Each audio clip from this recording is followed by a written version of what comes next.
নমস্কার বন্ধুরা, নবদিগন্ত চ্যানেলের পক্ষ থেকে আপনাদের সকলকে জানাই স্বাগতম। তো বন্ধুরা, আজকে আমি সকলকেই গুড মর্নিং জানাচ্ছি এবং আজকে প্রজাতন্ত্র দিবস 26শে জানুয়ারি। তো আজকের এই প্রজাতন্ত্র দিবসের দিনে সকলকেই শুভেচ্ছা জানিয়ে আমি আমার ভিডিও শুরু করতে চলেছি। তো আজকে আমি যে আপডেটটি আপনাদের সাথে দিতে চলেছি, বিচারপতি সৌমেন সেনের বিরুদ্ধে কঠোর ব্যবস্থা নিতে চলেছেন কলকাতা হাইকোর্টের প্রধান বিচারপতি এবং শিক্ষা সংক্রান্ত সমস্ত মামলা কিন্তু সরিয়ে নেওয়া হলো বিচারপতি সৌমেন সেনের ডিভিশন বেঞ্চ থেকে। আর কোনো মামলা শুনানি করতে পারবে না বিচারপতি সৌমেন সেন। তো এই বিষয় নিয়ে আমরা এখন এই ভিডিওর মাধ্যমে বিস্তারিতভাবে আলোচনা করব।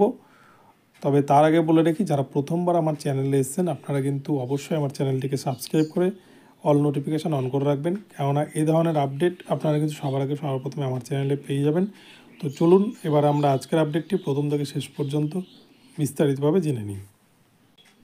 বন্ধুরা, আপনারা দেখেছেন গতকালকে কিন্তু সারা দিন ভোর বিচারপতি সৌমেন সেন এবং বিচারপতি অভিজিৎ গঙ্গোপাধ্যায় এজলাস থেকেই কিন্তু এক বাক বিতণ্ডার সৃষ্টি হয়েছিল এবং কলকাতা হাইকোর্টে এটা কিন্তু একটা বেনজির ঘটনা। এবং বিচারপতি অভিজিৎ গঙ্গোপাধ্যায় যে মাথা উঁচু করেছিলেন, তিনি কিন্তু মাথা উঁচু করেই সমস্ত বিষয়টাকে প্রধান বিচারপতির কাছে জানিয়েছেন এবং তার এই অভিযোগের ভিত্তিতেই কিন্তু একটা বড় সড়ো ঘটনা ঘটে গেছে কলকাতা হাইকোর্টে এবং বিচারপতি সৌমেন সেনের বিরুদ্ধে কঠোর ব্যবস্থা নিতে চলেছেন কলকাতা হাইকোর্টের প্রধান বিচারপতি। তো চলুন আমরা এবারে আলোচনায় আসার আগে প্রসঙ্গটা জেনে নিই যে কী নিয়ে এই বাকবিতণ্ডার শুরু।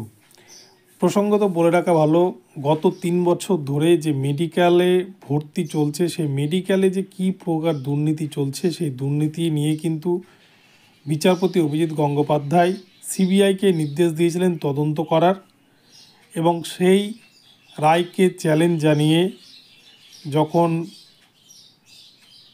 অপরপক্ষ ডিভিশন বেঞ্চে যায়, তখন বিচারপতি ডিভিশন বেঞ্চের সৌমেন সেন তিনি কিন্তু সিবিআই তদন্তের উপরে স্টে অর্ডার জারি করেন এবং এছাড়াও গত বুধবার সিবিআই যে এফআইআর দায়ের করেছিলেন এসসি এসটির জাল সার্টিফিকেট বের করে মেডিকেলে যারা চাকরি পেয়েছেন সে বিষয়ে একটা এফআইআর দায়ের করেছিলেন, সেই এফআইআরের ওপরেও কিন্তু স্থগিতাদেশ জারি করেন বিচারপতি সৌমেন সেন। আর এই ঘটনার পরবর্তীতেই কিন্তু বিচারপতি অভিজিৎ গঙ্গোপাধ্যায় সমস্ত ঘটনা, অর্থাৎ কলকাতা হাইকোর্টে দীর্ঘদিন ধরে কী ঘটনা চলছে সমস্ত ঘটনা কিন্তু তিনি সংবাদ মাধ্যমেই শুধু নন, তিনি তার অর্ডার কপিতেও কিন্তু উল্লেখ করেছেন। তিনি উল্লেখ করেছেন বড়দিনের কয়েকদিন আগে বিচারপতি সৌমেন সেন তার এজলাসে একক বেঞ্চের বিচারপতি মাননীয় অমৃতা সিনহাকে ডেকে পার্সোনালি বলেছিলেন তিনি যেন অভিষেক বন্দ্যোপাধ্যায়কে বিরক্ত না করেন, তার একটা রাজনৈতিক ভবিষ্যৎ রয়েছে এবং প্রাথমিকের যে 2টি নিয়োগ মামলা তার এজলাসে রয়েছে সেই 2টি নিয়োগ মামলা সঙ্গে সঙ্গে খারিজ করে দিতে হবে এবং তার এজলাসের লাইভ স্ট্রিমিং অর্থাৎ যে সিসিটিভির যে ফুটেজ সে ফুটেজ কিন্তু বন্ধ রাখতে হবে, যেটা শেয়ার করা যাবে না।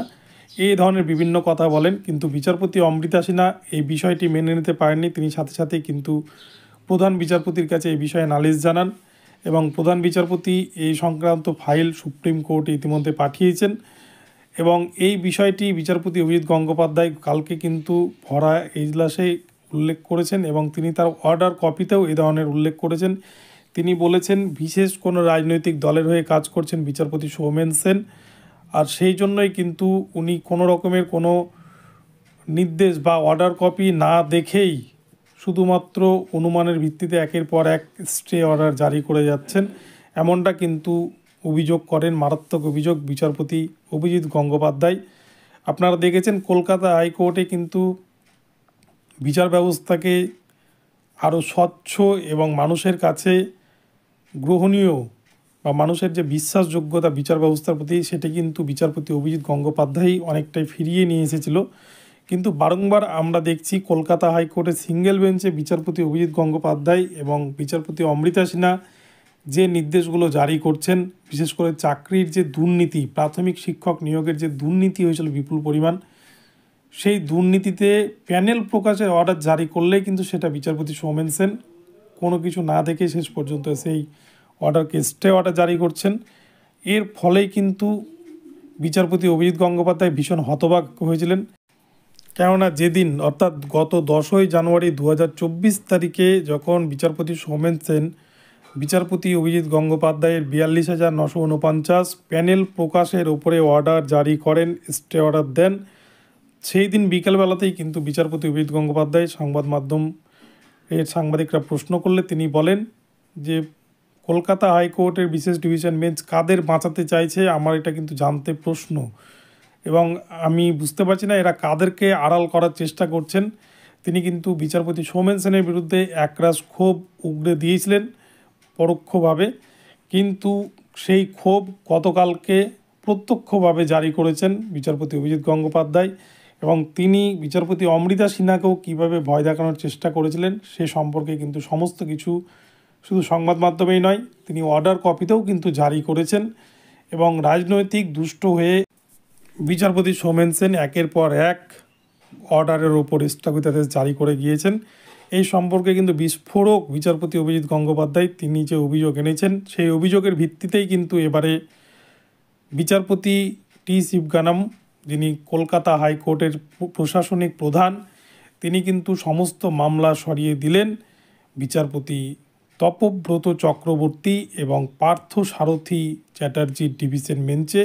এখন থেকে স্কুল সার্ভিস কমিশন এবং প্রাইমারির যে নিয়োগ দুর্নীতির মামলা সে সমস্ত মামলা কিন্তু আর বিচারপতি সৌমেন সেনের এজলাসে শুনানি হবে না, বা বিচারপতি সৌমেন সেন শিক্ষা সংক্রান্ত কোনো মামলা শুনতে পারবে না। এই সমস্ত মামলা কিন্তু এখন থেকে শুনবেন বিচারপতি তপব্রত চক্রবর্তী এবং বিচারপতি পার্থ সারথী চ্যাটার্জির ডিভিশন বেঞ্চ। তবে এবারে কিন্তু এই 32,000-এর মামলা ডিভিশন বেঞ্চে হয়তো বিশেষ কোনো আকার ধারণ করতে পারে, বা বিচারপতি হয়তো কোনো এবারে রুলস জারি করতে পারেন। কেননা 32,000 যে প্যানেল বাতিলের মামলা, সেই প্যানেল বাতিলের মামলা নিয়েই কিন্তু এত কিছু। এবং আপনারা দেখেছেন যে বারংবার কিন্তু প্যানেল প্রকাশের অর্ডার হলো, প্রাথমিক শিক্ষা পর্ষদ কোনো মতে প্যানেল প্রকাশ করতে চায় না, আর সেই জন্যই তারা হাতিয়ার করেছিল বিচারপতি সৌমেন সেনকে। এবং বিচারপতি সৌমেন সেন বিচারপতির আসনে উপবিষ্ট হয়ে তিনি কিন্তু একের পর এক নিয়োগ দুর্নীতির মামলাকে আড়াল করার চেষ্টা করেছেন, বারংবার যে সত্যকে চাপা দেওয়ার চেষ্টা করেছেন, এই সমস্ত কিছু কিন্তু সংবাদ মাধ্যমের কাছে প্রকাশ করে ফেলেছেন বিচারপতি অভিজিৎ গঙ্গোপাধ্যায়, এবং তার অর্ডার কপিতেও জারি করেছেন, যার জন্যই কিন্তু তার কাছ থেকে মামলা সরিয়ে নিল বিচারপতি কলকাতা হাইকোর্টের প্রধান বিচারপতি।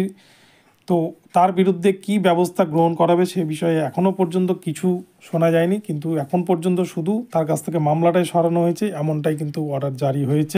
তো বন্ধুরা, এখন এই পর্যন্ত রইল আপনাদের জন্য আপডেট।